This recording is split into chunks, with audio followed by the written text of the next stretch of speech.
This is Changpeng Zhao, better known as CZ, the CEO of the world's largest cryptocurrency exchange. This gentleman runs the world's largest cryptocurrency exchange.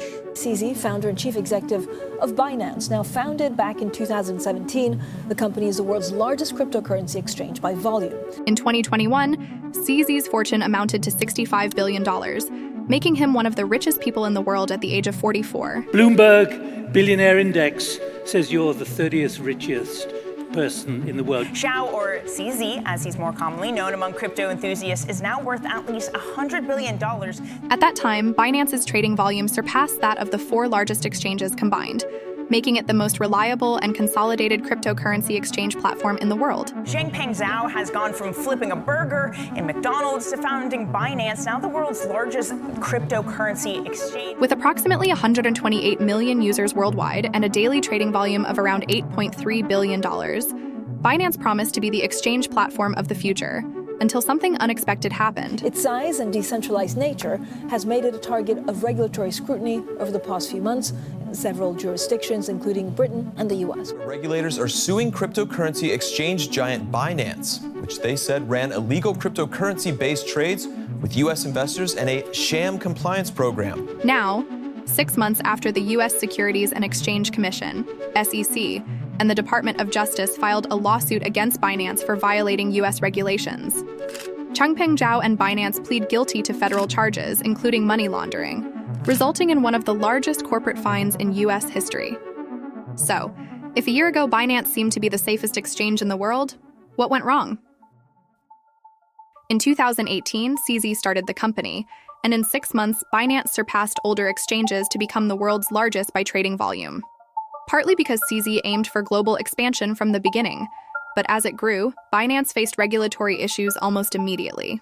First, with its original headquarters in China, where the government banned cryptocurrency exchanges shortly after Binance's founding. So we generally don't like to go up against governments, so we moved out of China. We're actually Tokyo right now, personally. Again, moving to Japan, Binance encountered similar regulatory issues as the Japanese government warned the company against operating without a license, prompting another relocation. After that, Binance stopped disclosing its location. So Binance doesn't have a bank account, doesn't have an office. So we're moving away from the company concept. We're really just an organization or a community that's working together. But it was also when the lack of a base began to complicate Binance's operations, especially in the United States. At that time, about 1/5 of all Binance users were in the U.S., so maintaining operations in this country meant more economic gains than operating anywhere else in the world. For years, Binance founder Changpeng repeated a promise. Binance.com is embracing regulations all around the world. There was a very strong need for exchange that want to operate everything properly. We welcome anyone to look under the hood for our business. I think we run a very clean business. But behind the scenes, Binance was avoiding regulations, and some critics claimed that the exchange was a ticking time bomb. Concealed, corrupt, crooks, criminals, conmen, carnival barkers, and finally, CZ. That's a walking time bomb. U.S. regulators are known to be quite strict and often the first to start investigating something. And the trend is that other countries follow what the U.S. does.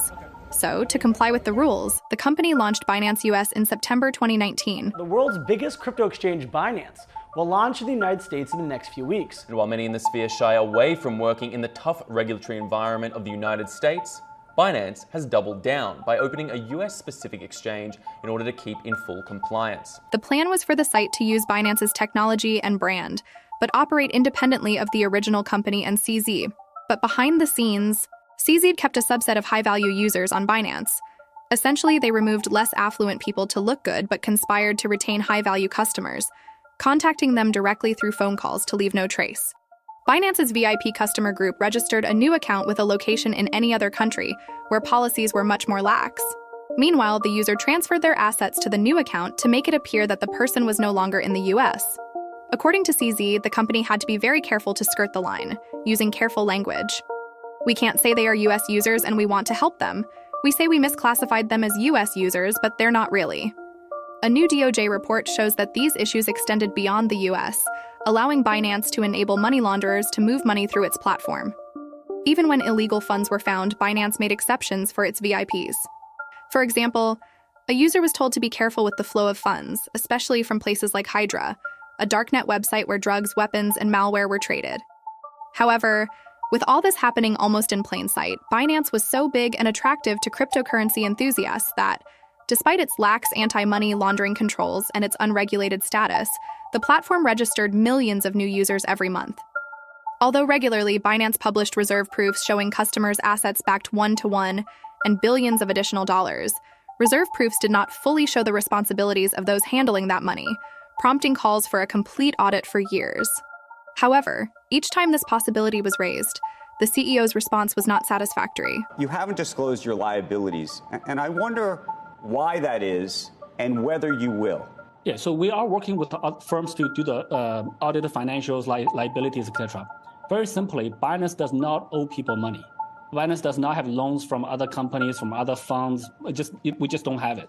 In 2021, while Binance operated outside the law in the United States, Binance's compliance director at that time wrote to a colleague, "We are operating as a unlicensed securities exchange in the USA, bro," according to a presentation to the SEC. It was pretty clear, based on the dialogues, that the intention there was to create a site that was for the US users only, but also at the same time allowing US users to continue to tap on the larger website. Both the SEC and the Department of Justice began investigating the company's actions and sent subpoenas to Binance in 2020, and other countries followed suit. As one of the largest industry players in the world, we welcome regulations. Despite growing skepticism, the company continued to grow. In early 2022, CZ's fortune was estimated at nearly $100 billion, placing him among CEOs like Mark Zuckerberg and Warren Buffett. But in 2023, after CZ's resignation due to falling cryptocurrency prices and the collapse of FTX and other firms, things started to unravel. In March, the CFTC sued Binance, alleging that the company continued to operate illegally in the U.S. The SEC filed charges against Binance and its founder, CEO CZ, which he's known for. There are technically right now 13 charges. The regulator is saying that Binance shirked its obligations by not properly registering with it. In May, the company withdrew from Canada, its only major market in North America, citing changes in regulation.